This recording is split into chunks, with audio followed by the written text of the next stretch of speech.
much do you think tanking is hurting the NBA right now, too? And what we're seeing, like we saw with that Jazz and Orlando game a week ago, how much do you think that's hurting the game? I can't wait until professional sports in the United States adopts a European model, especially like a Premier League model, and they start doing relegation. The day you start doing relegation, everything changes. Everything will change. Outspoken with Dan Cilio, only on SportsGrid. Well, I ended up adding this since our show started here, Rohit, but his points prop tonight at 20.5 is the same number from the Iowa State game. That's a bit of a mistake, right? When we consider the gap in opponents here. I think Peterson specifically steps up. He needs to. I think he kind of owes this team a great performance. Game time decisions. Only on SportsGrid.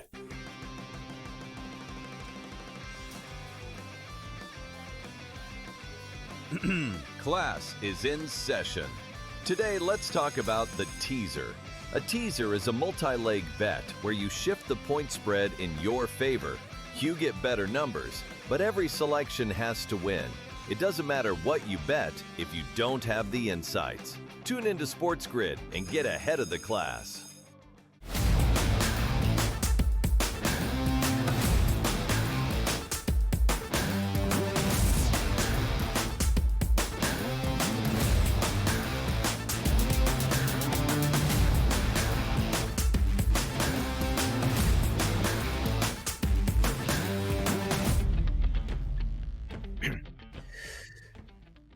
It is a Wednesday right here on the early line. Donnie Rightside and Joe Ranieri. We got you covered for all the hottest topics in the design of hump days to get you ready for Thursday, Friday, Saturday, and Sunday. Because why? The WBC having their early, hey, you know what? Spring training. We're going to play country versus team here. Team USA got off to a big start yesterday, playing, I believe, 15 runs in their game. Excited for that to tip off this weekend and also Friday and Saturday, Joe. 8 to 10 games in the WBC. Very good times ahead. Spring training rolling along. March the 25th will be the start of the Major League Baseball season. You are seeing conference tournaments this week. The big boys will be in play next week, and some of those teams sharpening their fangs for the tournament by absolutely hammering their opponents. We have all of these topics and much more on a Wednesday, Joe. Excited to get it started. Yeah, it truly is, Donnie, these next 4 to 5 weeks. Yeah. Just one of the best on the calendar when it comes to sports fans with everything going on, including the first major of the PGA Tour. You got the NFL draft. I mean, it's a beautiful time of year. It really is. It really is. In Miami of Ohio, 30-0 now, one game left to play, which will take place on Friday. The hottest topic of the day. It's time to get caffeinated, Joe. Deliver it to the people. Yeah, well, this is infuriating, Donnie. So just when you thought the NCAA couldn't possibly be any more tone deaf or out of touch with reality, well, they up their game and they take it to an entirely new level. Let's talk about Brock Murtha, if we can, for a second. Now, who is Brock Murtha? Well, he is the senior second baseman for the Navy midshipmen. And right now, instead of taking ground balls and focusing on his final season of baseball, he is sitting in a federal courtroom in Maryland. Why? Well, he's having to sue the NCAA for the right to play his senior year before he graduates in May and commissions as an officer in the United States Marine Corps. And why is the NCAA trying to sideline a future Marine? Well, let's break down this absolute circus for a minute if we can. It appears that when he was a freshman back in 21-22, Brock, well, he made exactly 5 appearances as a defensive replacement and had one single at-bat in his freshman season. That's it. One. He transferred to Navy the next year, fully believing and being promised that he had 4 years of eligibility left. But as luck would have it, the Navy Athletic Department allegedly botched the waiver paperwork. And guess what? Guess what the NCAA did? Well, they slammed the door in his face and denied his appeal. They are forcing this kid to spend his time and money fighting an army of NCAA attorneys over an invisible technicality. Look around college sports right now. We live in a world where there are 26-year-old, seventh-year seniors with families and mortgages who are still hanging around campuses just trying to grab as much NIL cash as they can before their knees give out. Now, the NCAA has zero problem with that. But the second a kid who is literally prepping one day to lead a Marine platoon into combat is asking to play his final season of baseball to get his leadership reps in, well, the NCAA is drawing a line in the sand there. Sorry, kid. You took one swing at a baseball in South Bend 3 years ago. Can't give you another year of eligibility. It's the most egregious, embarrassing abuse of power we have seen from this organization, and that's saying something. Brock has said this legal battle is mentally exhausting and actively degrading his readiness for the fleet, and the NCAA does not care. So let's remember this the next time that we're watching in a college game and all the higher-ups in the suits roll out that little salute to service moment, right? Thanking the men and women in the armed services for protecting our freedoms.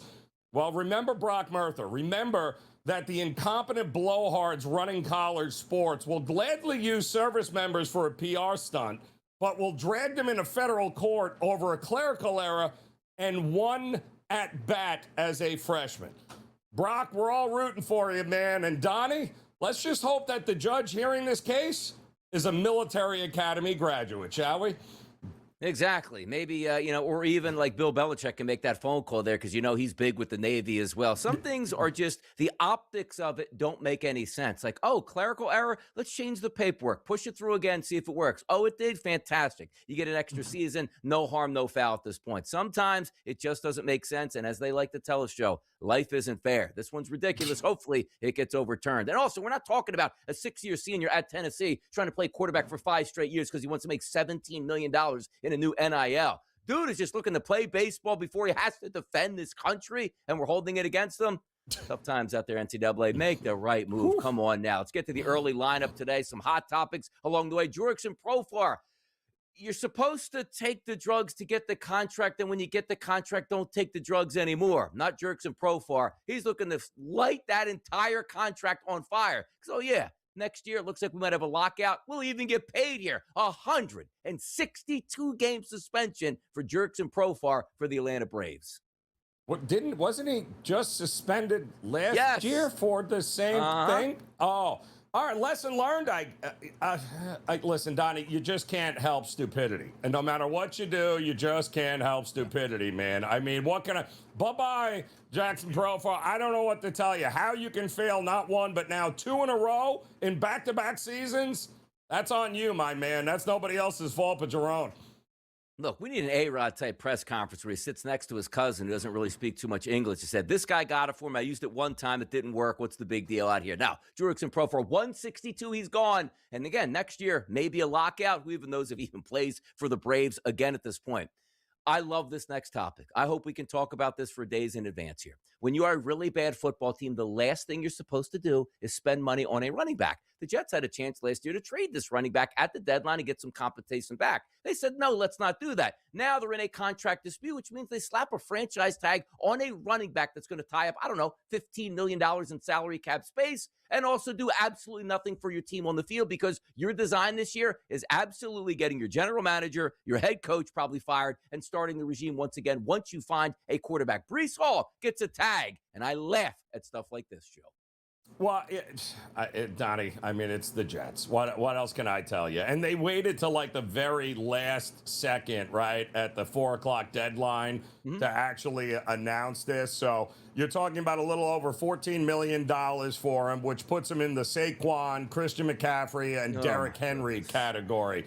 I don't know what to tell. They're still apparently trying to work out a long-term deal before the 2026 season.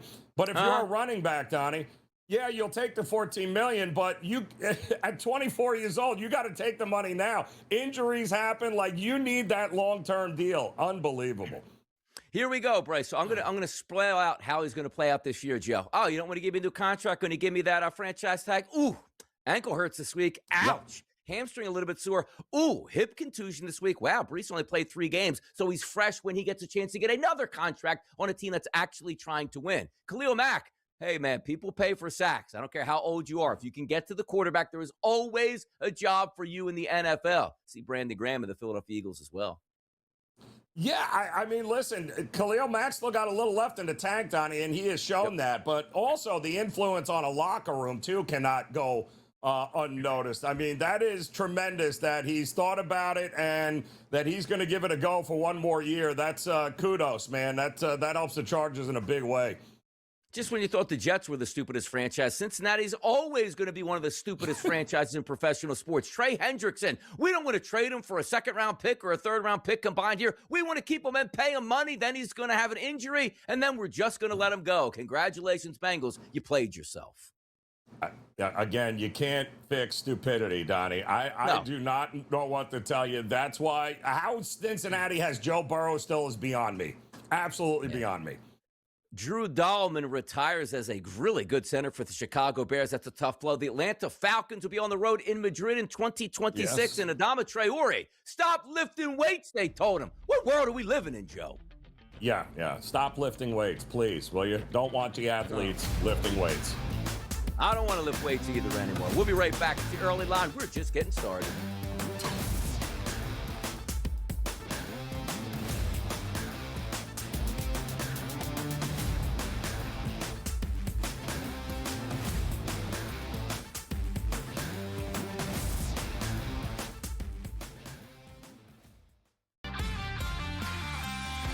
think tanking is hurting the NBA right now, too, and what we're seeing, like we saw with that Jazz and Orlando game a week ago. How much do you think that's hurting the game? I can't wait until professional sports in the United States adopts a European model, especially like a Premier League model, and they start doing relegation. The day you start doing relegation, everything changes. Everything will change. Outspoken with Dan Cilio, only on SportsGrid. Well, I ended up adding this since our show started here, Rohit, but his points prop tonight at 20.5 is the same number from the Iowa State game. That's a bit of a mistake, right? When we consider the gap in opponents here. I think Peterson specifically steps up. He needs to. I think he kind of owes this team a great performance. Game time decisions. Only on SportsGrid.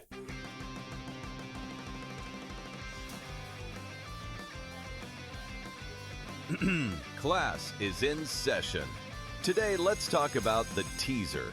A teaser is a multi-leg bet where you shift the point spread in your favor. You get better numbers, but every selection has to win. It doesn't matter what you bet if you don't have the insights. Tune into SportsGrid and get ahead of the class. I know that Florida lost at home to Auburn, and it's a real thing that happened. So you can't strike it from the record. But if you did,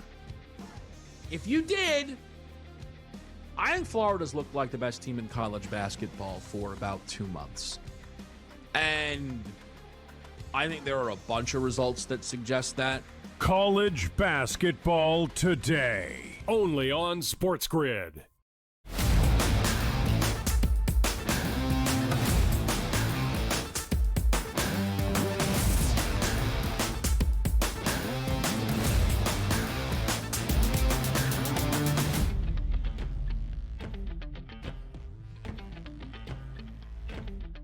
Top Spreadlines right here on a Wednesday edition of the Early Line. Donnie Rightside and Joe Ranieri love to talk about some of the biggest games of the day and how we are going to look towards March Madness. You got NBA, you got college basketball, very good stuff. And also, starting, Joe, in the ACC. It's the Miami Hurricanes taking on SMU. This is a road game for the Hurricanes. Overnight, -2.5 have now turned into -1.5 at just about every outlet, a total of 160.5. Miami, according to Ken Palm, the 31st team in the nation going into college basketball conference tournament play, which means they're probably going to get a berth and play in March Madness. SMU comes in on Ken Palm, 41st here ranked, but SMU is the favorite here, Joe. Miami on the road to take on SMU in the ACC. What's your take and your spread line on this one?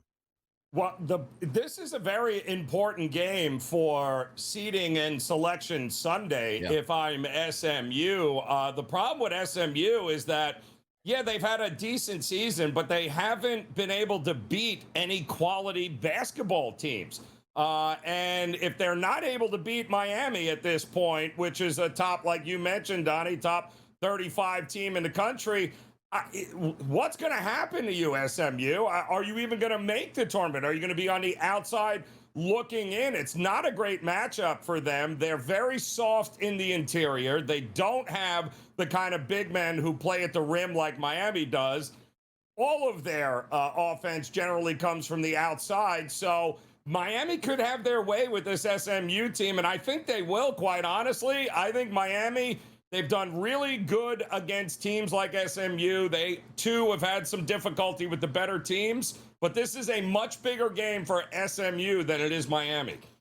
Yeah, John Lucas doing a great job with Miami. What a turnaround. Looks like they're going to be heading towards March Madness here. A couple extra wins to sort of seal the deal can be nice to end the season. We'll see what they can do tonight on the road at SMU. Let's head over to the SEC, Joe. A 7 o'clock start tonight. That's Texas, and it's Arkansas. Overnight, 8.5 in the marketplace. Most of the marketplace now, Joe, 7.5, even seeing some 6.5 here. Still is a favorite towards Arkansas. Love to see the total, 165.5, which is down from the overnight numbers. But the one thing we know is last time out, Arkansas got absolutely detonated by the Florida Gators, looking for a bounce back and favored by roughly a touchdown tonight over Texas. What's your spread line tonight? Texas versus Arkansas. Yeah, Texas, though, I mean, Texas should have done enough at this particular point where they're going to be in. They're not going to be a terribly high seed. But Arkansas, I mean, they're among a number of SEC teams, right, that are going to be looking for that mid-tier, maybe like 4 through 7 seed, Donnie, right? So Arkansas has been a different team at Bud Walton Arena. You mentioned that Florida game. That was in Gainesville.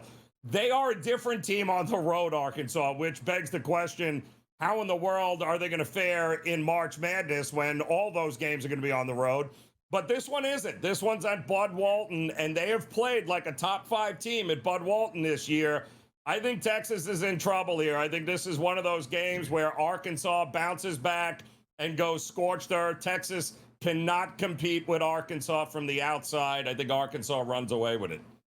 How about this next one we're going to talk about in the Big East? It's Villanova taking on DePaul. DePaul no longer, I mean, doormat is a different word in the past where it's like, oh, yeah, but they've gone, let's just say, DePaul 2 years without winning a Big East game. Joe, do you know they won 4 of their past 5 games in the Big East here heading into this? And Villanova, losers of their past 2 of 3. Now, we do have Villanova on the road tonight as a favorite, -3.5 against DePaul, and a total of 135.5. Big game for both of these teams, but just good to see like DePaul being competitive again in the Big East. With one more win, Donnie, DePaul locks in their best season in 20 years. Amazing. And I loved Chris Holtmann when he was at Ohio State. I thought he was a very underrated coach, but unfortunately they don't have any patience at Ohio State.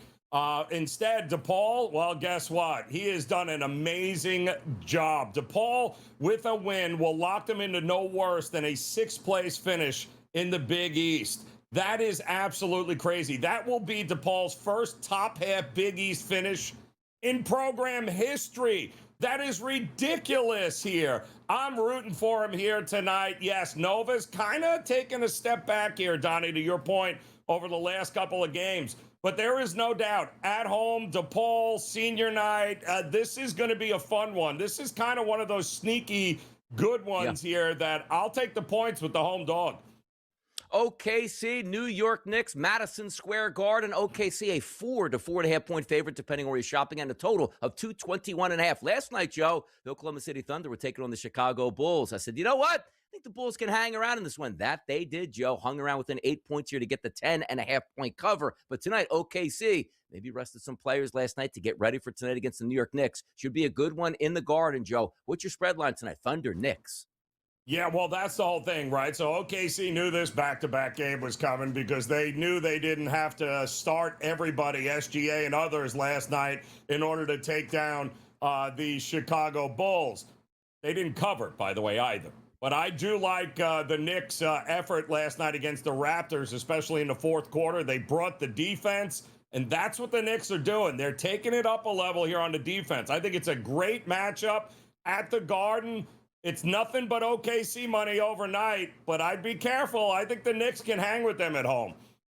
We'll see what happens in that game. And also, how about the Charlotte Hornets on absolute fire on the court and also from the three-point line? They're going to take on the Boston Celtics, who it is Wednesday. We're anticipating a Friday night return for Jason Tatum. But the line in this one opened up at 6 overnight, but actually increased to 6.5. Ticket count's pretty good at 50-50. The Hornets won last night. Celtics come in tonight as the favorite, Joe. What's your spread line for Hornets Celtics tonight? Well, the Knicks and OKC both on the second of a back-to-back. Charlotte is on the second of a back-to-back after that win last night against Dallas. But they might have lost LaMelo in that game there. He left early, did not return in that matchup. So they might be down one of their big three, which I believe is why we've seen the total drop from an open to 215.5, Donnie, down to 211.5, 212.5 in spots. So yeah, their quarterback might not be available for this one for the Hornets. That might be a problem for them. I'll tell you what was a problem last night. The Philadelphia 76ers getting absolutely smashed by San Antonio. It's a great bounce-back spot for them, but I love the fact that the NBA is like, you know what? We're going to spotlight Sixers and Spurs, old-school telecast. Let's get everybody watching. And the Sixers are like, Embiid's going to sit this one out. Oubre's not going to play. And they get drubbed by 40 points on national TV. This is why we can't have nice things in the NBA, because when we have a special night like that, the NBA players, they ruin it themselves. We'll be right back after this short break. More topics in basketball coming up next.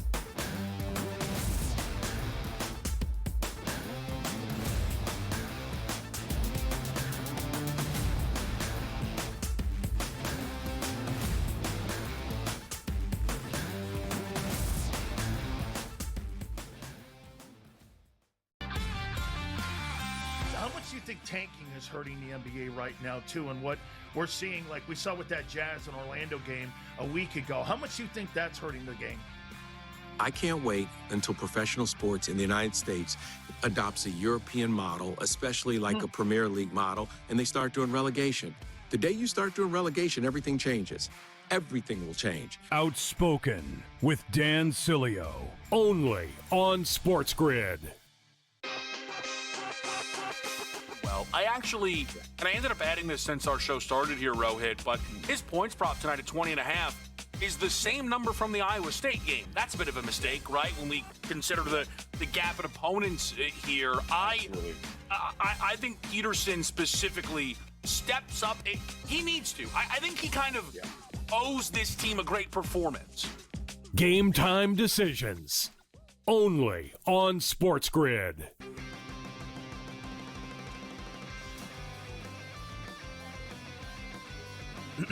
Class is in session. Today, let's talk about the teaser. A teaser is a multi-leg bet where you shift the point spread in your favor. You get better numbers, but every selection has to win.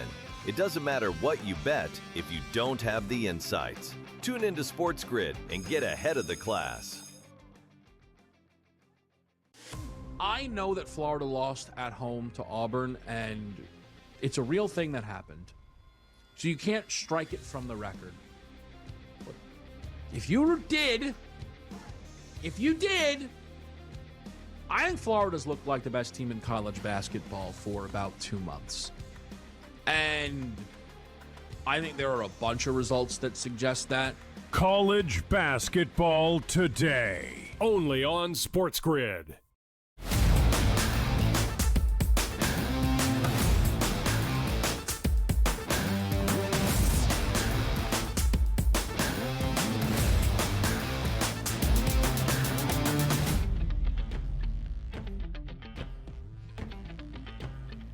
Oh, let's have some fun here. Are you having fun? It's the early line. It's a Wednesday. It's hump day. You're halfway to the weekend. It's how we get down and do some business. Now, Joe, I do like overzealous college players just enjoying themselves right now, and they say stuff that probably doesn't make too much sense to the common man, but maybe it does to them.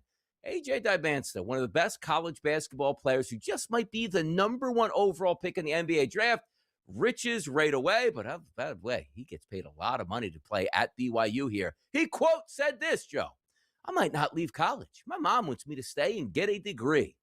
Well, your mom, look, it's a mom out here. What can I say? I can't disparage the mom right now for giving that type of advice, Joe. But he leaves BYU, minted multimillionaire, even though he's already a multimillionaire, but there'll be more millions once he gets the NBA and a faster chance at getting to that second contract, which is what they all want. Love to see he loves it at BYU, but if their coach is like, yeah, you know, it sounds great, come back, he's doing him a disservice. The kid's got to go, but can't hate him for liking college this much. Donnie, I got to tell you, if this is a byproduct of the ineptitude of the NCAA and this NIL debacle here, where somehow you're convincing the college players, these 18-year-olds, that, you know what, maybe it's, hey, with the money I'm making here, maybe I just stay and get my degree. Yeah. I am all for it. Let's not forget, we haven't seen something like that since they said the same thing about Tim Duncan back in the day. Remember? What are you staying at Wake Forest for? What are you doing? And Tim Duncan's like, I'm not going, like, I came here to get my degree. I'm getting my degree. The NBA will wait. This kid can do the same. The NBA will absolutely be there for him when he is done playing college basketball. But that would be great momentum for the college game if he is the poster child for what are we running to go play in the NBA for if we're making $1 million in NIL money here anyway? Why don't we just get our degree? That would be fantastic, Donnie. Look, here's what you do, AJ Dibanza. I'm not saying it's the right thing to do here. You graduate, or excuse me, you leave after 1 year, you go to the NBA. You got millions in your back pocket. You pay somebody to go on the University of Phoenix online. You get your degree, you get your master's. Boom, voila, Joe. Isn't that the right move here? But go they ahead, go to the NBA, millions pay somebody already, to get Donnie. your degree. But that's the difference. He's not, he's not on $3,000 a year in scholarship stipends. No, the kid is making millions right now. What, he's He'll not on make Pell millions Grant, next Joe? year. Come on. That's the difference. Taking out that money? Yeah, we'll see what happens. Difference. By the way, 4-year players in college basketball, I'm telling you right now, can you imagine if you had to go to college for 4 years before you went to the NBA, how good the college game would actually be? How good the NBA game would be, Donnie. Goodness. You're right. There you go. GM's not getting fired over 19-year-olds that they don't have enough time to actually watch them play in college. It might be a revolution here out of BYU. How about this? Ben Portnoy, maybe it's brother Dave Portnoy here, sponsorship. Big 12 partnering with Windex as the official glass cleaning partner of the Big 12 tournaments here. Now, understand this. You see that court. It's digital and it changes here where it's like, okay, Arizona's on the court. Now Kansas is on the court. I love this, but also I love the fact like this, Joe. People are saying, I wonder if we can get this hacked mid-game and the stuff we can put on the court while they're playing. This could be a match made in heaven, Joe. Watching the Big 12 tournament, all of a sudden, a face pops up on the screen. It's hacked. Bitcoin. Click this link. I need this in my life, Joe. I do. Well, it was always the logical progression, Donnie, right? They've been talking about this for a while here. And yeah, go ahead. I mean, it's going to be like that, Donnie. It won't be too long before, holograms are in your living room and the players are actually right there playing on your dining room table. So, yes, it's all coming, Donnie. It's all coming. Rutgers, Joe, has lost the plot. They just have. They leveled up and went to the Big Ten to take a paycheck, and all of a sudden that paycheck isn't paying any bills. So what are they doing now? Rutgers is set to unveil Scarlet Knight Enterprises Incorporated, a new third-party commercial arm centered on revenue generation. Do you know how the real schools do it, Joe? Hey, that basketball team's good. Ooh, a lot of pride in actually graduating there and being an alumni. I'll donate to that school. Whoa, the football team is good. I'll send them a couple $100. Or the big name guys that graduate and start as CEOs of company, they're donating millions. That's how schools do it. Have some pride in your school. Apparently, Rutgers has no pride where they send out those little leaflets. Hey, donate to the Alumni Association. Nobody wants to do it because the programs absolutely stink. So now we're going to generate revenue outside. At Rutgers, D3, it's awesome. Join the New Jersey Athletic Conference. Play William Patterson, play Rowan, play Jersey City. Get out of this conference. Get out of it. Or stop playing for athletic directors that haven't been in the office in 30 years, because that's what you've done. You've kicked the can down the road where you can't make any money, Rutgers. Oh, we got fire topics all morning long on a Wednesday to go back and forth. You don't need caffeine at this point. You just need us. We'll be right back.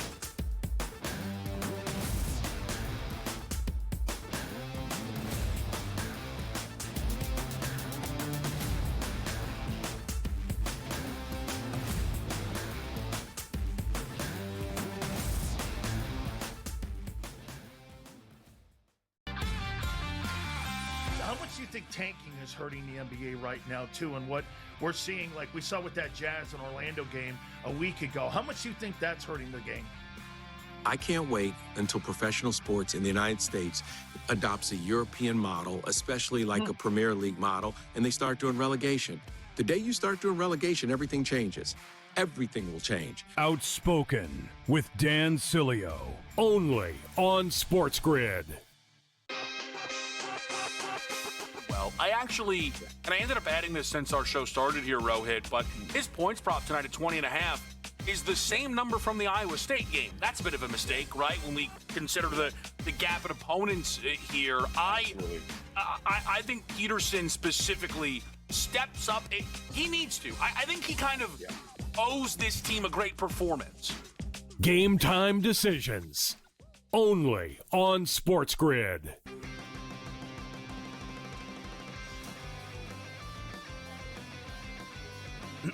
Class is in session. Today, let's talk about the teaser. A teaser is a multi-leg bet where you shift the point spread in your favor. You get better numbers, but every selection has to win.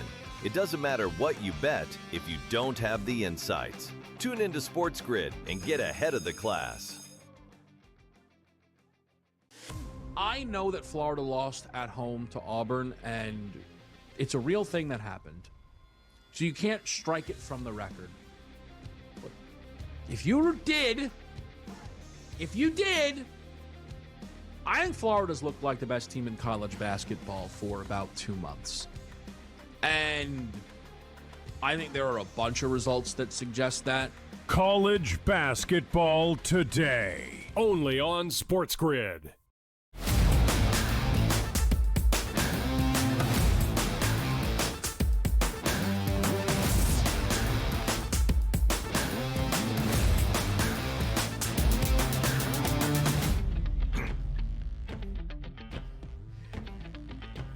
Did you know it's baseball season, Joe Ranieri? Well, maybe not officially till March 25th. That's opening day, but the WBC is ready to get rolling in style. But before we get to the WBC and take a look at what Team USA did yesterday, let's get back to the players that won't be playing much baseball this year in the regular season, and that's Jurickson Profar. Will start here with the Atlanta Braves, Joe. Usually it's like, okay, 20-game suspension, 40, 60, half the season. Nope. How about a 162, Joe? You can't be around the ball club. You don't get a paycheck. And quite frankly, if a lockout is looming, who knows if you play again? Hundreds of millions of dollars in contracts in Major League Baseball. You just signed one last year, and you already got blown up twice with PED strikes. What's the next one, Joe? I believe it's a lifetime ban, to be honest. And just so folks understand, he just got a 162-game PED suspension.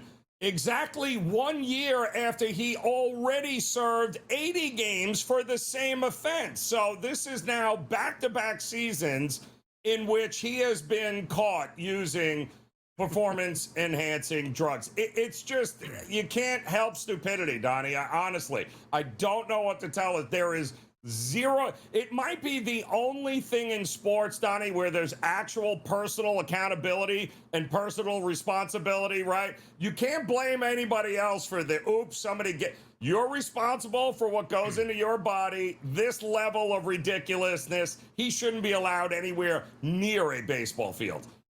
By the way, there are some good doctors out there. There are some shady doctors out there. When you talk about, like, you know what, I need to have a performance-enhancing drug that really increases what I can do on the field, Barry Bonds went to Balco in California, the leaders in the market, and my goodness, yes, his head got bigger, his body got twice the size, but he was launching bombs left and right. Like, you know what?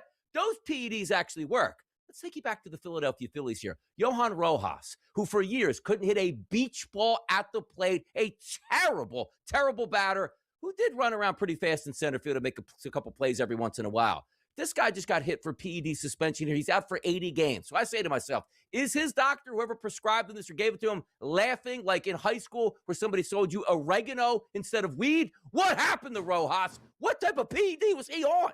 Oh, come on. I mean, it's just ridiculous. It's absolutely absurd. You're talking about a guy that gets traded to the Braves, and when he gets there, Donnie, out of a possible 324 games, he could have been wearing a Braves uniform. he has been suspended for 242 of them. So, I mean, I hope the Braves sue him. I hope they give me my money back. Are you out of your mind? This is the stupidest thing I have ever heard. And by the way, the only guys who lose out, the Braves actually were counting on him, and everything they did around that position was they thought he was going to be ready. It screws everybody over. Unreal. Looks like we have a clear number one, Joe, coming out in college baseball this year. How about this? The number one prospect, according to Keith Law, is, look at this name, Rock Cholowski. Now, first of all, I hope his name is not Roche, but if it is, change it to R-O-C-K. You will be a hero right away. But how about this, Joe? Shortstop, man, doing some damage. Yeah, well, listen, we are seeing actually, over the last couple of years, right? I mean, the kid in Pittsburgh, we're seeing some of these top picks here really starting to come into their own. I mean, there could be, over the next couple of years, Donnie, we might see a lot of those 19, 20-year-olds opening up, opening day on a roster for teams here. I mean, they are that good here recently. 15-1 good, Joe. Is that the case? The United States yesterday ramping up for the WBC at an exhibition game against the San Francisco Giants. That score was 2-1 after one inning. That score ended up 15-1 after 18 hits by the U.S. squad here, which included plating 6 runs in the 7th inning. Tuning up for the WBC by tuning up the Giants. Yeah, well, that's it. Just keep rolling with that. Whatever that is, you guys keep scoring that many runs, Donnie. The World Baseball Classic will be over before you know it. Keep giving me that there, and I think we'll be just fine. All right, you ready for this next topic, Joe? This hits home right here. Yesterday, you may have watched the program where we were questioning Paul Skeens. Nope, we were questioning Tarek Skubal. So I'm going to tell you about Paul Skeens in just a few moments here. But let's do that little backstory here, Joe. Tarek Skubal, love it, awesome, wow. He's going to be in the WBC, one of the best pitchers in Major League Baseball, back-to-back Cy Youngs. This is going to be so much fun to watch. And he goes, yeah, it's going to be fun. I'm going to pitch against Great Britain. I'm going to throw maybe 55 pitches.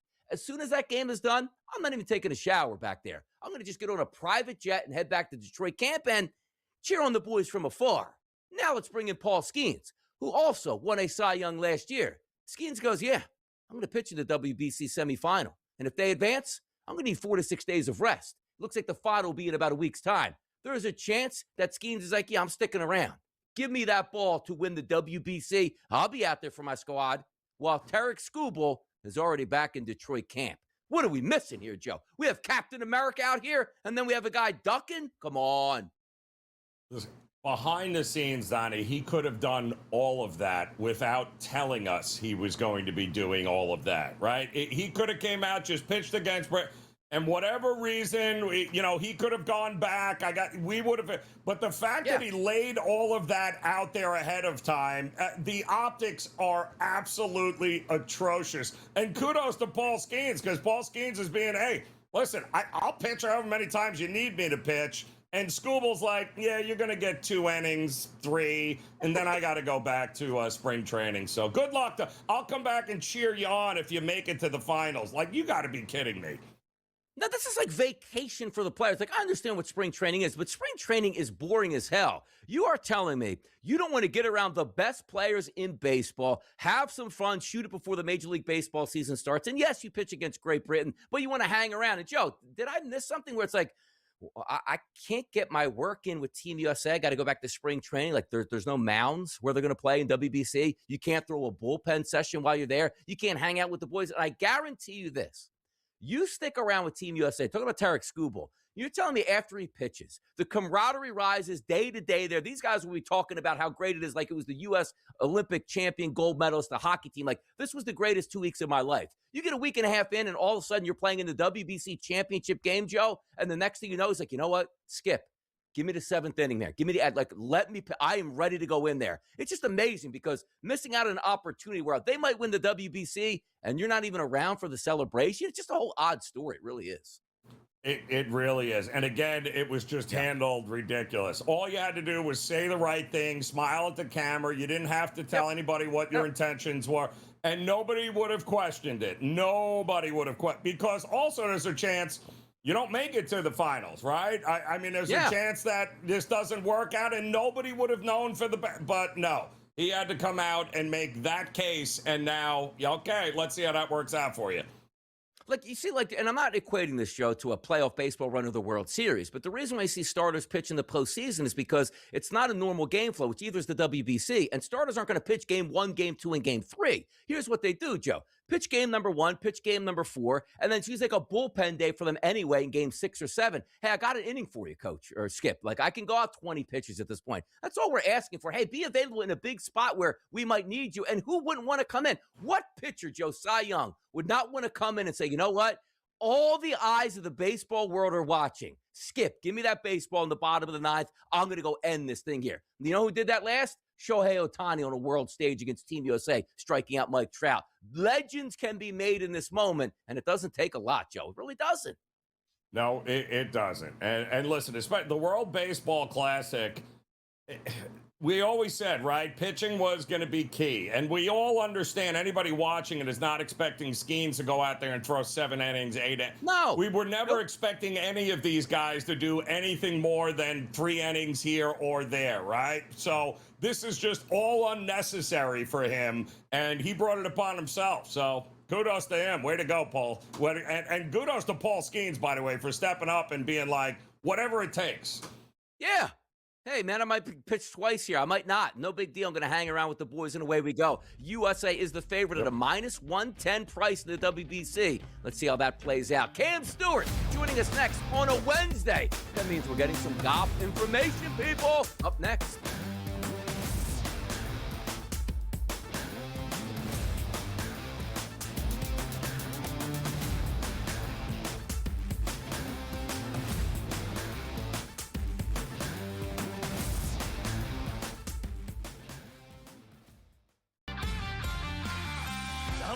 Tanking is hurting the NBA right now too, and what we're seeing, like we saw with that Jazz and Orlando game a week ago. How much do you think that's hurting the game? I can't wait until professional sports in the United States adopts a European model, especially like a Premier League model, and they start doing relegation. The day you start doing relegation, everything changes. Everything will change. Outspoken with Dan Cilio, only on SportsGrid. I ended up adding this since our show started here, Rohit, but his points prop tonight at 20.5 is the same number from the Iowa State game. That's a bit of a mistake, right? When we consider the gap in opponents here. I think Peterson specifically steps up. He needs to. I think he kind of owes this team a great performance. Game time decisions. Only on SportsGrid.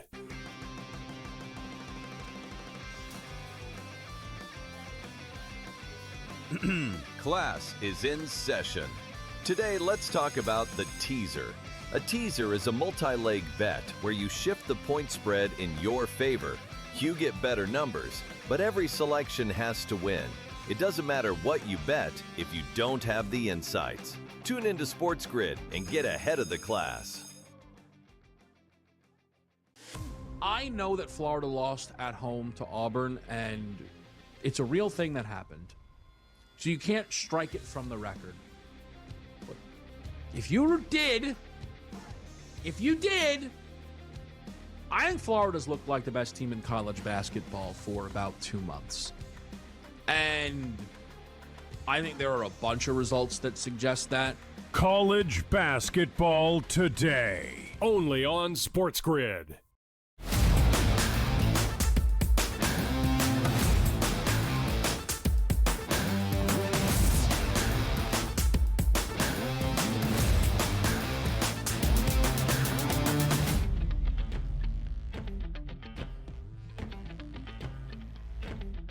It's a Wednesday. It's hump day right here on the early line on the SportsGrid Network. It's Donnie Wright said. It's Joe Ranieri. Now we bring in Cam Stewart. And the first thing I want to tell Cam is it's not over till it's over. Shane Lowry cruising down the back 9. I got this winner in my back pocket, Cam, until it isn't. Some people say that's golf, but that was wild, Cam.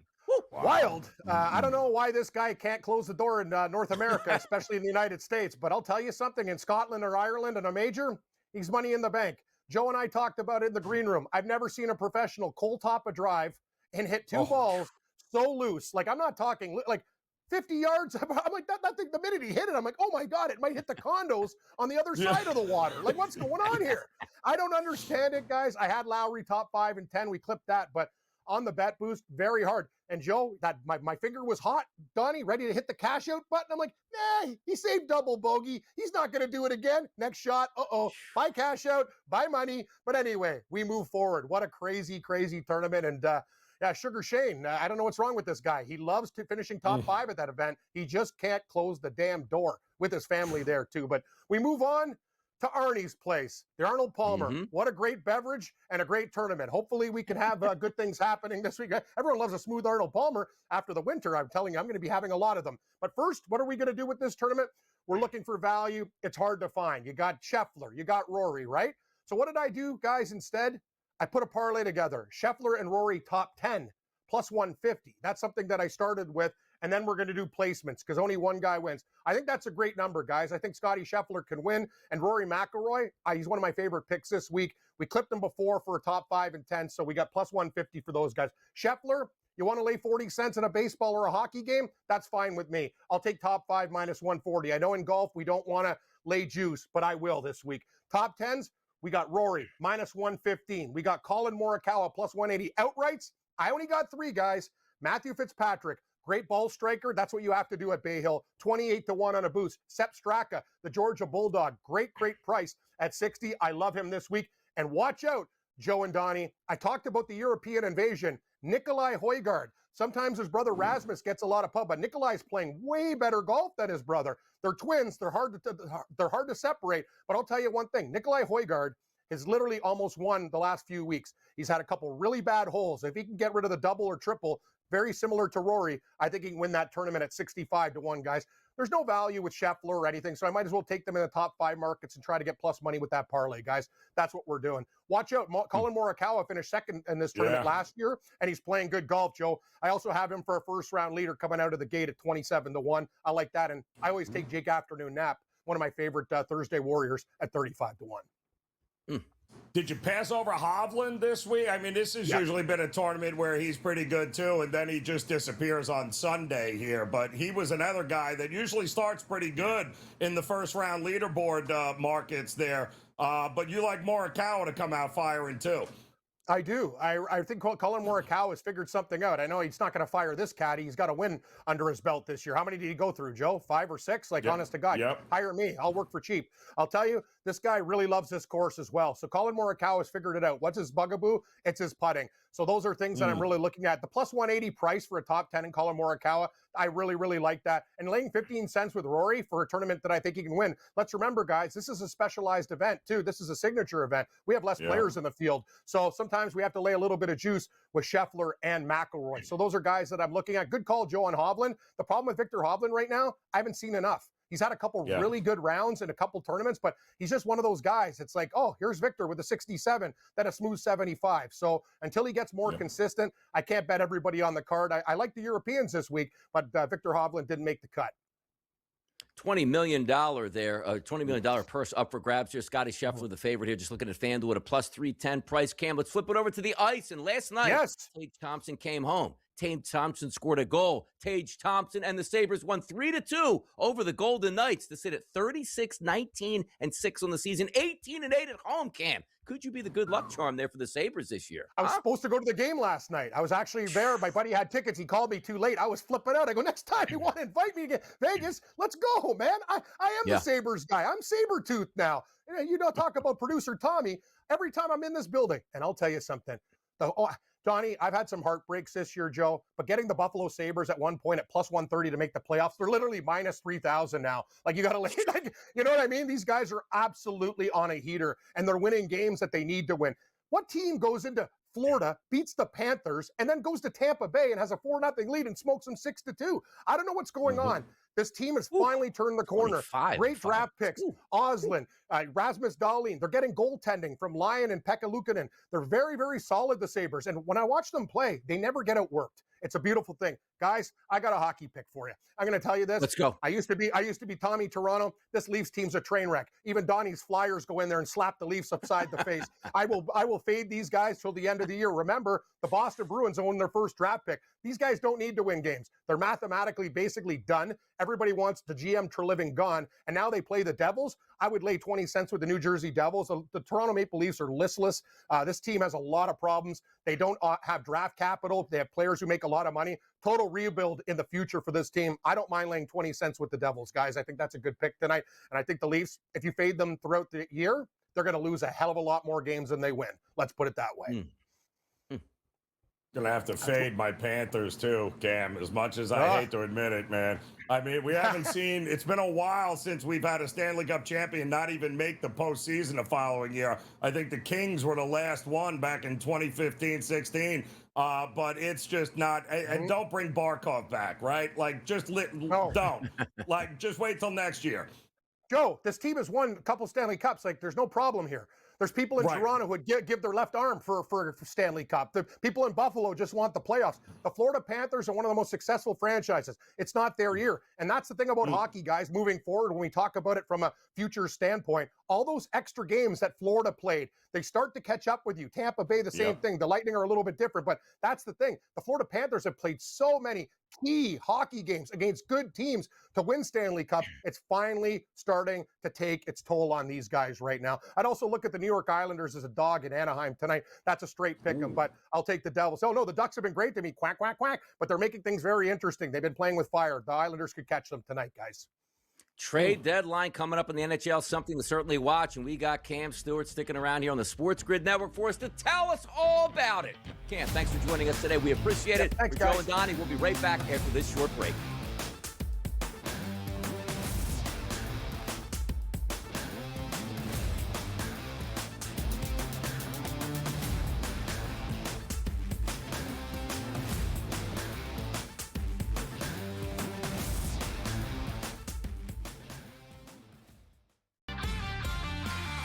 How much do you think tanking is hurting the NBA right now, too? And what we're seeing, like we saw with that Jazz and Orlando game a week ago, how much do you think that's hurting the game?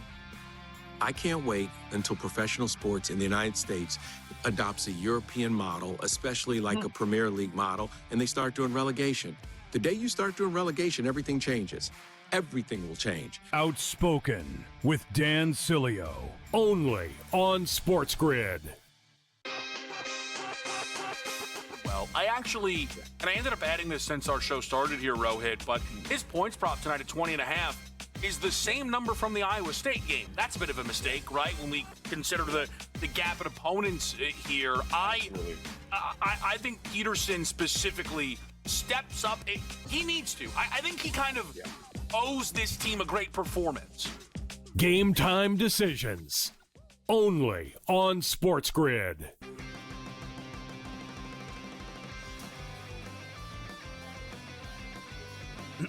Class is in session.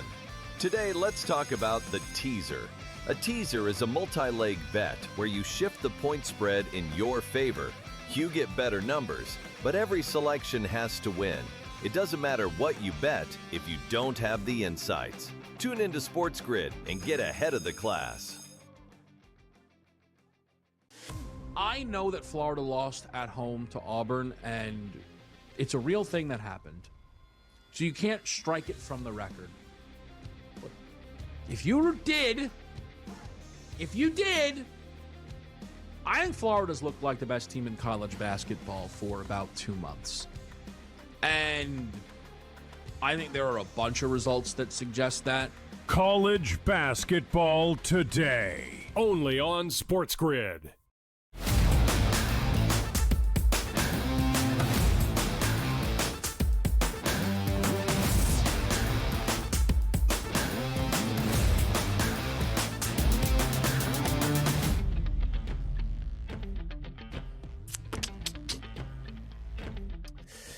We're right back at it here. Did you have some fun there? It's Cam Stewart breaking down golf, breaking down hockey, and everything you need to know. Absolutely. But there's still a lot of news and notes left to go, particularly as we have one more segment in this hour before we bring you hour number 2 and a lot more fun, which will include those predictive markets and also an appearance by Kevin Walsh, host of Game Time Decisions, 6 to 7 p.m. Eastern. That includes Gabriel Morency. How about that? But, Joe, let's talk about this topic here. If you have good lawyers, it feels like you can get out of anything, even if you were possibly caught red-handed. Chauncey Billups and other defendants are back in court this week, Joe, for hearings on the gambling scandals that ensnared the NBA. I'm telling you right now, the information that came out, boom, boom, boom, bullet point, bullet point, bullet point. It's hard to beat the feds, but it feels like if you have money, you always stand a chance. And it's going to be interesting that when does this trial begin? When is it going to coincide with the off season for the NBA? Is it going to coincide with the Something tells me, they're showing up in court just basically to plead their stuff, and then they're leaving. But a trial likely going to happen way after the NBA Finals this year, I think.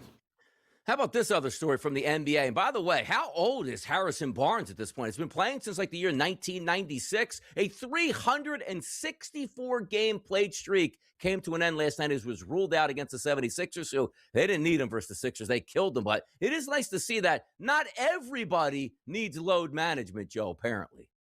Yeah, well, there are a handful of guys still, Donnie, that it's nice to see they're old school. Like, if I'm healthy and I can play, I'm going to play, period. And Harrison Barnes has been a guy like that for a while across a lot of different teams, too, Donnie. But, yeah, I think he's a guy that certainly will help the death of San Antonio as they make a run at OKC this postseason. By the way, we had a good one last night in the Eastern Conference, Joe. We teed it up there, and it was a close one. 113 to 109, a victory by the Cavaliers over the Detroit Pistons. Good win for them as you continue to see James Harden playing a lot of minutes despite having that fractured thumb. 39 wins for the Cavaliers now in the season, 45 for the Pistons. Not going to catch the Pistons in the regular season, but maybe sending some shots here for the playoffs. Like, we can handle you. Yeah, I mean, listen, that was, they got this kid, Jalen Tyson, who was phenomenal last night because they didn't have Donovan Mitchell. But they did have Evan Mobley. Schroeder showed up in a big way for him, but, Detroit let one get away. They should have been able to beat that shorthanded Cavs team last night, but unfortunately, they didn't make enough shots down the stretch, and the Cavaliers did. And how about this one tonight? Couple of really good games. Looks like we have 6 total games tonight. One of those, the Charlotte Hornets. And usually we talk about the Charlotte Hornets and be like, nobody wants that game. It's a blowout. They're probably tanking. Not correct here. Absolutely red hot and on fire, and a fun team to watch that includes a lot of three-point shots made. They're on the road, though, after a victory last night to take on the Boston Celtics tonight. The Hornets, Joe, getting 6.5 at just about every outlet, but a low total of 212.5. Should be a good one up at the Garden tonight. Yeah, it should be a very good one, in fact, there. But, again, second of a back-to-back, although, that was such a blowout of Dallas, who is in full tank mode there. Who are we kidding here? They thought Cooper Flagg was coming back. No, he's not. He's not. You're not going to see him again for the rest of the season here. But as long as the Hornets can stay healthy, this is a legit team that is not going. Nobody's walking over Charlotte anymore, Donnie. That's for sure. No, and apparently if they're down, they just have a couple trips up the court. Triple.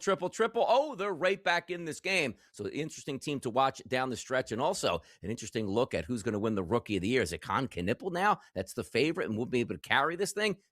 Apparently, heading down the stretch, knocking down three-point shots increases your value. Who would have thought that? Let's keep it in the NBA. Hawks and the Bucks here. I don't know what's up with the Bucks. Giannis comes back, they get smoked. Giannis, who knows who's going to play tonight because it's day-to-day. Doc Rivers has no answers as a head coach. But how about this? The Hawks last night were a favorite by -1. Today, this morning, Joe, -1s and -1.5s in the marketplace for those Milwaukee Bucks in a total of 233.5. You want to talk about having fun handicap in this game? Good luck.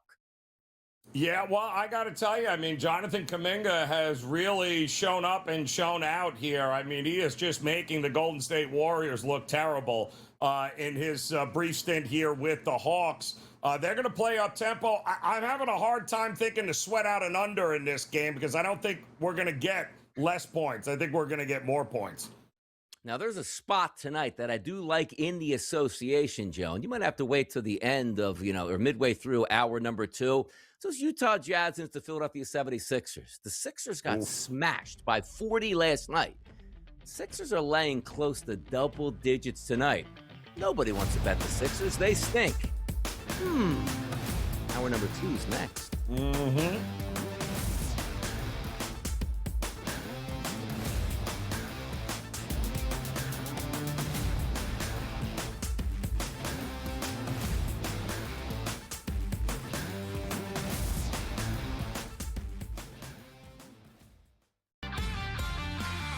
How much do you think tanking is hurting the NBA right now, too, and what we're seeing, like we saw with that Jazz and Orlando game a week ago? How much do you think that's hurting the game?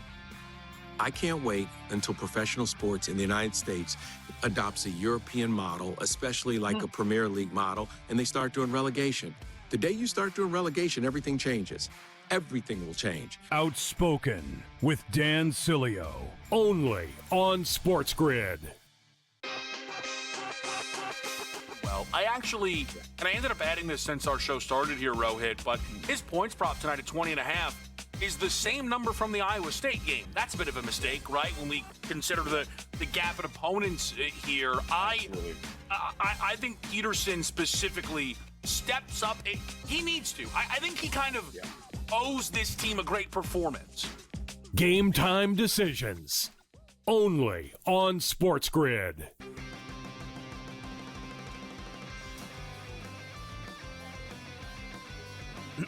Class is in session. Today, let's talk about the teaser. A teaser is a multi-leg bet where you shift the point spread in your favor. You get better numbers, but every selection has to win. It doesn't matter what you bet if you don't have the insights. Tune into SportsGrid and get ahead of the class. I know that Florida lost at home to Auburn, and it's a real thing that happened. So you can't strike it from the record. But if you did, I think Florida's looked like the best team in college basketball for about 2 months. And I think there are a bunch of results that suggest that. College basketball today, only on SportsGrid.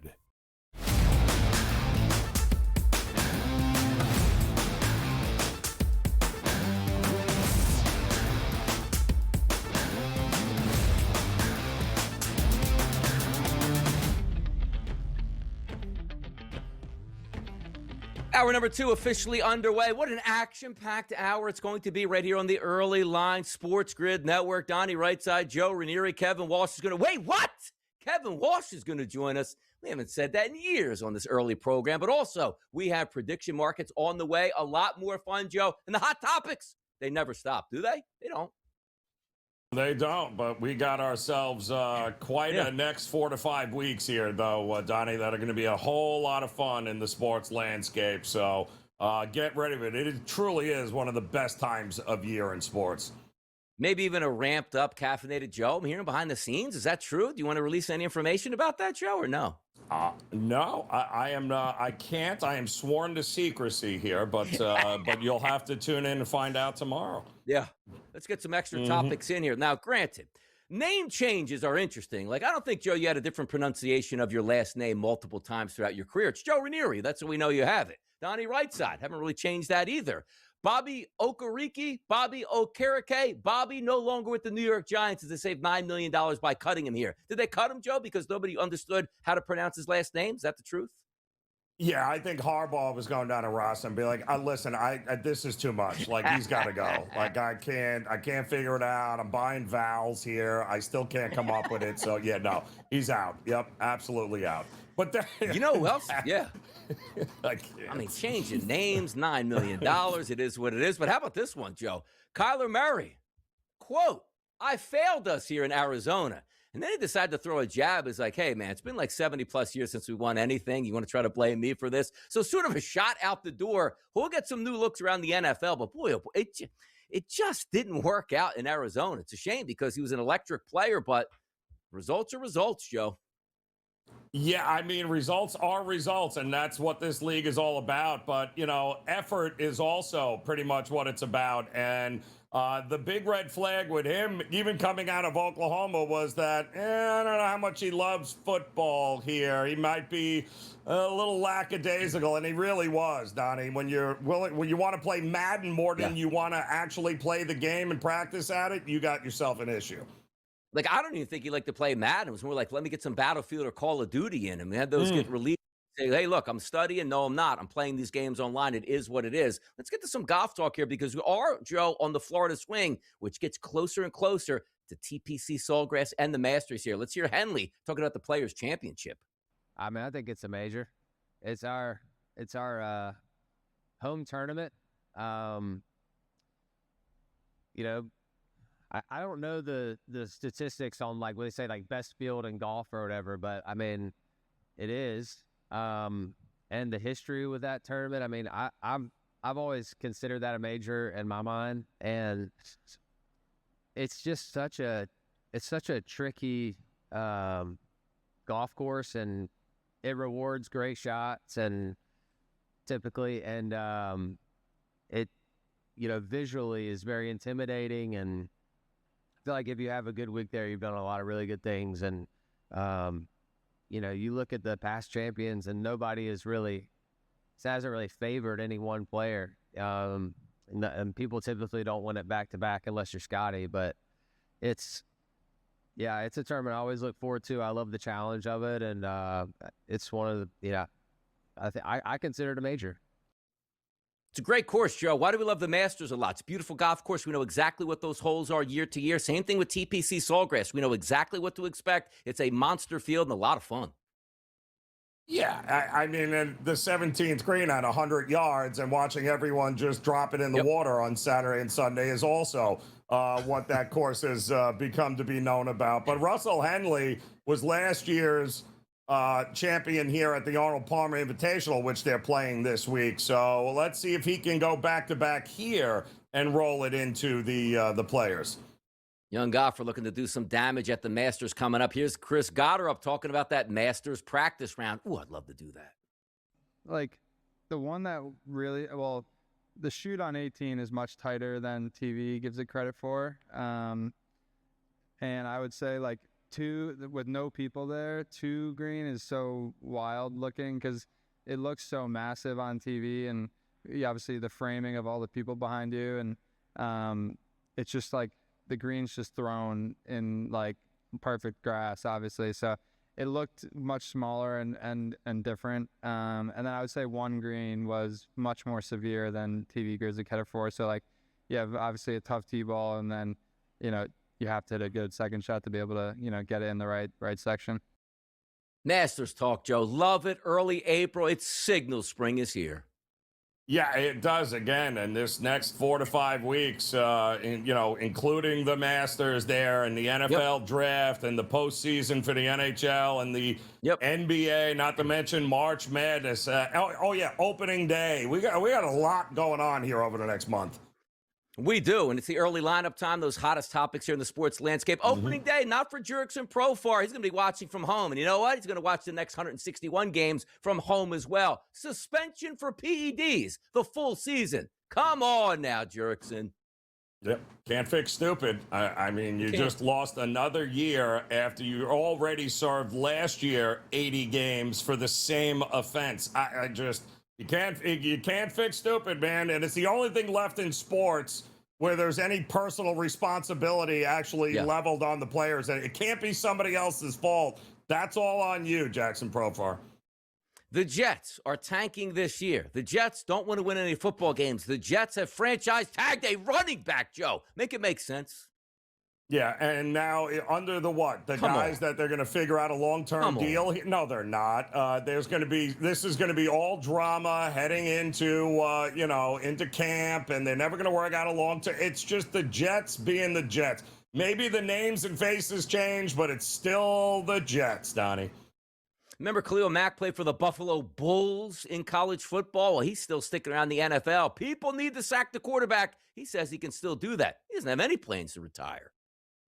I don't blame him. I mean, and the fact that he can come back to that locker room and he's got enough in the tank because he still had a lot in the tank here last year. I think that's great news for Harbaugh and company there out in L.A. By the way, shout out Trey Hendrickson here, who said, you know, you don't want to pay me? You're going to pay me. I'm not even going to play. Then I'm going to be a free agent. Congratulations, Bengals. The worst run franchise in football, and it's been that way for decades. They continue to embarrass themselves. I don't. How do they still have Joe? How has Joe Burrow not been like, just get me out of here? Like, I'll give you all the money back. Just let me go, please. Trade me to the Jet. No, don't do that. Don't do that. By the way, Drew Dahlman just signed a big deal with the Chicago Bears 2 years ago here. One of the better young centers in football. 27 years old, Joe. He's retiring. It's a double whammy for the Bears. They lose one of the better centers in the game. And also, they take a big cap hit for it as well. That's not a good look. But also, sometimes health is a priority. We don't know what these players go through, Joe. And at 27, he can't go through another season. Yeah, I mean, that is not something they anticipated. I think the Bears having to do, kind of reshuffle and reshape that offensive line again heading into the offseason. Kind of crazy, Donnie. But, you know, you step away from the game and you start going, yeah, maybe getting hit by Mack trucks for, 17 games to see. Maybe not the best thing for long-term, future here with me and my family. Or maybe figure, Joe, that, man, the NFL makes us play in Australia, in Germany, in Spain, and all over the world. I don't feel like taking those flights here. Well, the Atlanta Falcons, congratulations. You're in Madrid in 2026. That's your prize. You get an international game. Everybody gets an international game. The NFL out here throwing out international games. We're not that far away from every team, Donnie, on the schedule. Soon enough, we'll have an international game. Adama Traore, the winger, was told, Joe, to stop lifting weights by his coach here. What, you can't get all swole up out there and score goals? What's going on here? Apparently not, Donnie. I lift weights, but they're way too heavy. So I can understand where the kid's coming from, honestly. Never heard that before, ever heard that. Yeah, Allen Iverson once was asked at a press conference, why does he lift weights more? And he goes, what am I supposed to be? Get all swole up here? Congratulations, AI. We love you in Philadelphia, brother. We really do. Kevin Walsh, Game Time Decisions host. Up next.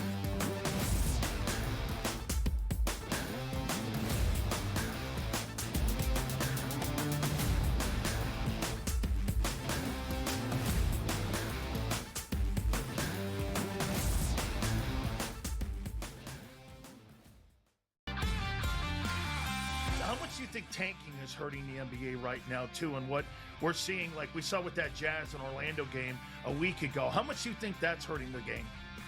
I can't wait until professional sports in the United States adopts a European model, especially like a Premier League model, and they start doing relegation. The day you start doing relegation, everything changes. Everything will change. Outspoken with Dan Cilio, only on SportsGrid.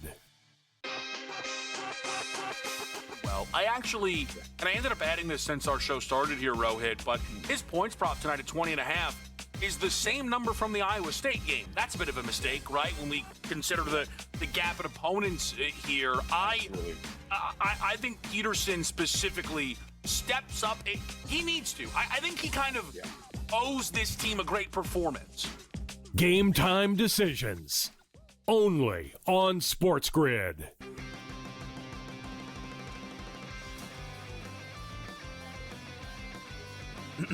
Class is in session. Today, let's talk about the teaser. A teaser is a multi-leg bet where you shift the point spread in your favor. You get better numbers, but every selection has to win. It doesn't matter what you bet if you don't have the insights. Tune into SportsGrid and get ahead of the class. I know that Florida lost at home to Auburn, and it's a real thing that happened. So you can't strike it from the record. But if you did, I think Florida's looked like the best team in college basketball for about 2 months. And I think there are a bunch of results that suggest that. College basketball today, only on SportsGrid.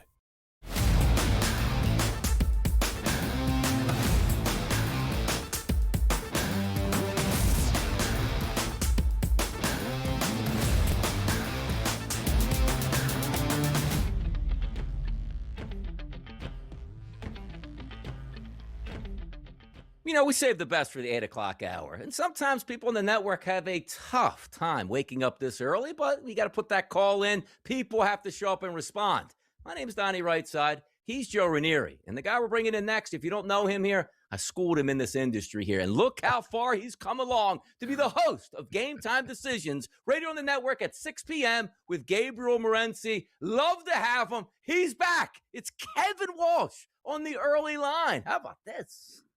That's good. I'm glad the teleprompter didn't break on you as you ran through that script. We're now ready to go. We got a lot of good stuff, you know, some moving things around over on Game Time Decisions, but we're getting in that rhythm now, myself and Gabe, and that's even kind of a bit of a full circle situation there because Gabe used to host that, brought me in through that. So, we're making it all happen.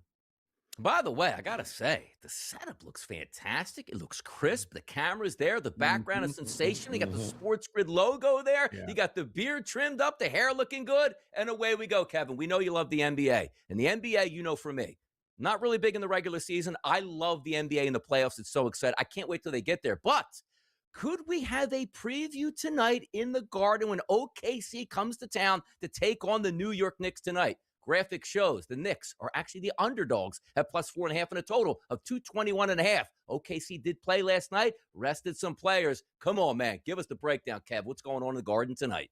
Yeah, so this is an interesting spot because, I don't know, it feels like 90% of handicapping the NBA right now is anyone on a back-to-back? And both of these teams are, but Oklahoma City is a little different. Sometimes, and I do think it's smart when a team accepts that guys can't play on back-to-backs instead of being blindsided by it. They rested Shea yesterday against Chicago. They rested Isaiah Hartenstein, who used to be a Knick, so it matters to him to go out there and play against this team. They know they can beat the Bulls with 25 minutes from Chet Holmgren and Cason Wallace running around, right, guys? So they have set themselves up here quite nicely to have SGA available for 32 to 35 minutes, right, depending on what's needed in this basketball game. You'll notice the injury reports say these guys are GTDs, and yet the sports book they're posting full props. They completely anticipate these guys being out there and available. The Knicks last season could not be the best teams in the league, and that was a lot to be made about how it related to Boston, but it also translated to the Western Conference, and it translated to their games against the Thunder. Each of them were double-digit losses, including losing to OKC by 25 points in this building. The Knicks had one of their better results in a while, which was that home blowout of San Antonio. If this Knicks team is going to do anything, it should be to protect Madison Square Garden. So 4.5 looks like a lot to me. I could only take those points with the Knicks, but I think the Shea props here are the most tempting because he is well rested for this game. It's interesting, Kev, with the Knicks, too, right? They had that ridiculous loss to a shorthanded Cavs team a couple of games ago. But then you look at, something clicked again with this Knicks team, but only this time defensively. We know Brunson and company can score. But, they held under 100 points. Milwaukee, San Antonio, Toronto last night. They clamped down in the fourth quarter to close it out on the road. All of a sudden, you give me that kind of effort defensively. What is the ceiling of the Knicks this year? I think it's a good point, right? They've now held, as you said, 3 straight under 100 for the last 5. The ceiling has to be actually making the NBA championship. And I guess if you're there, you can win it, right? The Pacers, I think, taught everybody that last season. It's that this Knicks team is supposed to be what the Pistons are right now. They're supposed to be we ran it back, sit atop the conference, we're the best of the bunch. And the Knicks have just been punked by Detroit this year, right? And they left a lot to be desired, as you mentioned, within that Cavs game, where I wonder a little bit if this Knicks group are, and I hate this comparison, but the old LeBron teams where the regular season was a waste of their time because nobody's going to be judged on the regular season. So sometimes they show up and sometimes they don't, right? And when they don't, it looks disgusting. I don't know who's going to win the Eastern Conference just yet. I have a preseason ticket on Philly. It feels like once every 3 weeks they lose a game by 40. So I don't feel great about that. We could probably reinvest somewhere in the market. And the Knicks are are worth considering, but these are the kind of games, Joe and Donnie, that they have to show up for. They cannot lose. If they lose, it's fine. They can't lose by 25, 30 points in the Garden against Oklahoma City.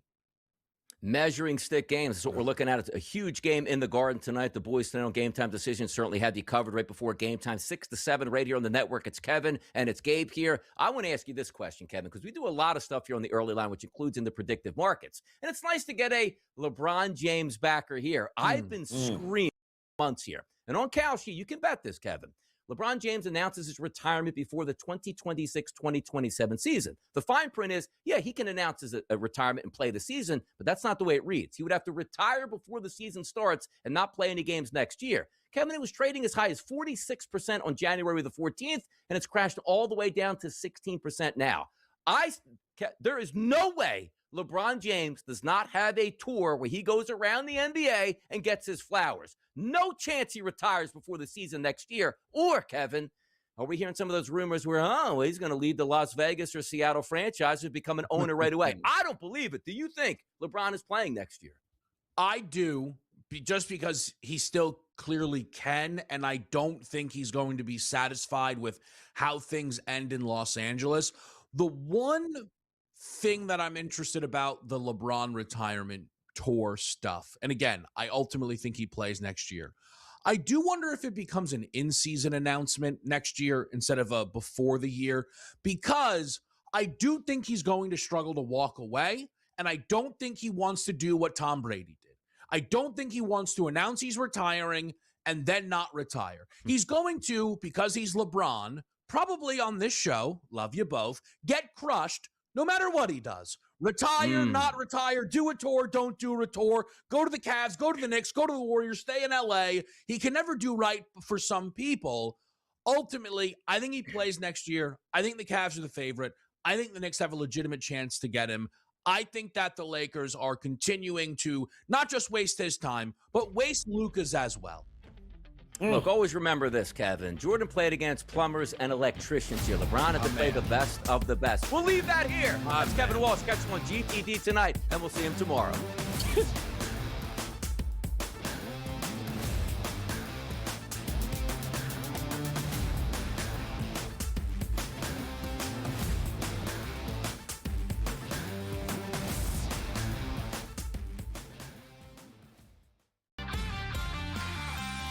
You think tanking is hurting the NBA right now too, and what we're seeing, like we saw with that Jazz and Orlando game a week ago, how much do you think that's hurting the game? I can't wait until professional sports in the United States adopts a European model, especially like a Premier League model, and they start doing relegation. The day you start doing relegation, everything changes. Everything will change. Outspoken with Dan Cilio, only on SportsGrid.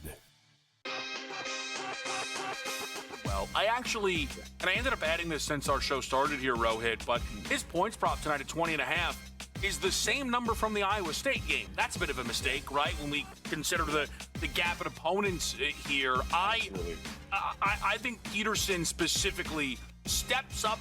He needs to. I think he kind of owes this team a great performance.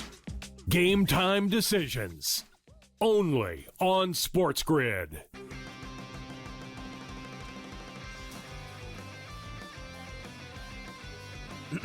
Class is in session. Today, let's talk about the teaser. A teaser is a multi-leg bet where you shift the point spread in your favor.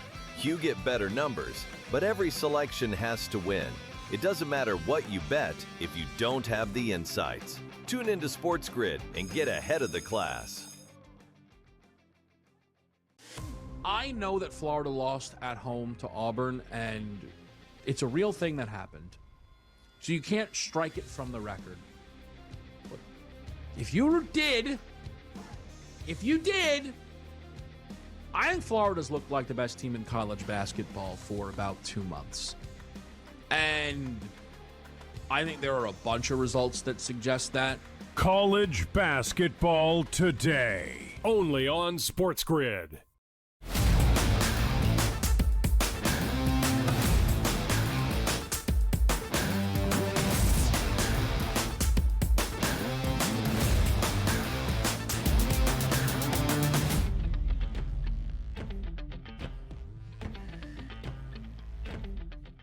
Incredible stuff, incredible action. That's how we get down on the early line. And we have a segment to go here with a lot of hot topics and also best bets. And remind you people, 2-0 sweep for the boys last night. Little college basketball action. Wilmington, smash job in the NBA. The Bulls hang on to get the cover against OKC. That's the way it's planned. And more action coming your way in just a few moments here, Joe. We got some other hot topics we need to get to. We talk about like college basketball back in the day. 4-year seniors here, growing with the program, cheer them on and get some high-level basketball. That doesn't happen that much. And in the NIL era where you could transfer anywhere you want now, it's rare that you get a 4-year senior. Joe, take a look at this graphic by Isaiah Trotter here. Forget about the Big Ten, the Big 12, the Big East, and the ACC. The SEC, Joe, had one player this year on senior night stay 4 years at his school. Is that not incredible? One player, an entire conference, who stayed 4 years at his school. That's incredible. That is beyond incredible, Donnie, but it's also not surprising, right? I mean, welcome to the era, which again is why that story with the bandstand, if we can just get a handful of these guys to realize there's no rush to leave, and you can run and, you can make the money here in the NIL and college before you run to the NBA, I think everybody wins, Donnie. I think the game improves in college basketball, and it absolutely will help the NBA game as well. Wild times, man. Used to be, hey, we're all going to go out there together, and senior night had like 15 guys. Now it's down to one guy, not for a team, for the entire conference in the SEC. Unreal. How about those Buffalo Sabres? 25-5-2 since December 9th. They've outscored their opponents 120-80 during that span and have the second most regulation wins in the NHL. What's in the water in Buffalo? Well, they finally put it together, right? I mean, don't forget, they started the year off firing the GM early on, and then ever since, boy, oh boy, guys are starting to play up to, now, are they overachieving is the question. Will this all come crashing down once the playoffs come? And this is not a team with a ton of experience. Experience matters in the postseason. But again, what an amazing season, a regular season for Buffalo. But can they carry it, Donnie, in and win a couple of, series in the playoffs? That remains to be seen here. Does remain to be seen here. Now's the time of the program. We'd like to reach out to the people for our Fade the Public poll.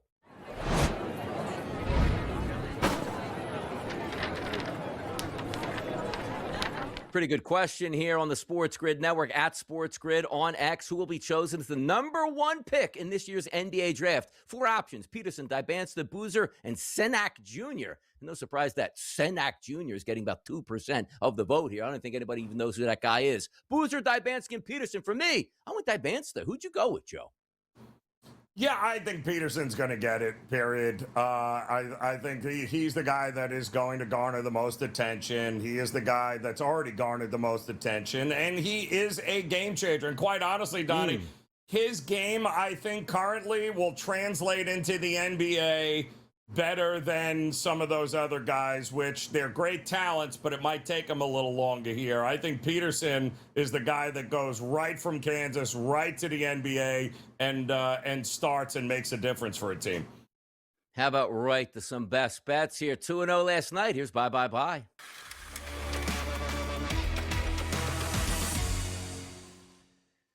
Find them a winner, Joe. Where are we going tonight? Yeah, I love this spot here. I'm going to go with Florida State laying a short number in college hoops, taking on Pittsburgh, who is now, this is their first game back from a West Coast road trip. They took on Stanford, then they took on Cal. They beat Cal impressively there, Pittsburgh, but this is not a very good team. Florida State, don't forget, started the season, Donnie, off 0-5 in conference play and then ran the table. This is a team that has been getting better and better every game that they have played. First-year head coach, replaced Leonard Hamilton. I think they rout Pittsburgh tonight. Last night for me, Joe, the Bulls won like one game in a month. How could you back them? Sometimes it's not about winning the games, just covering spreads. The Bulls getting 10.5, covered that point spread last night. And you watched last night, my Philadelphia 76ers got drilled on national television by 40 points by the San Antonio Spurs. They're taking on the Jazz tonight at home, laying 9.5. The Utah Jazz, I don't even know if they have enough players available to even play the game tonight. You got to be kidding me, Donnie. Last night they lost by 40. They're going to win by 10 plus tonight. That's what I'm telling you. Lay the 9.5 points on the Sixers. Why, Joe? Nobody wants to bet the Sixers. Your boy DRS, he's betting the Sixers tonight. How about a 2-0 sweep? How's that feel, Joe? Huh? Let's make it a 4-0 last 48 hours, Donnie. Let's do it. A half-hour predicted markets coming up next. Don't you go anywhere.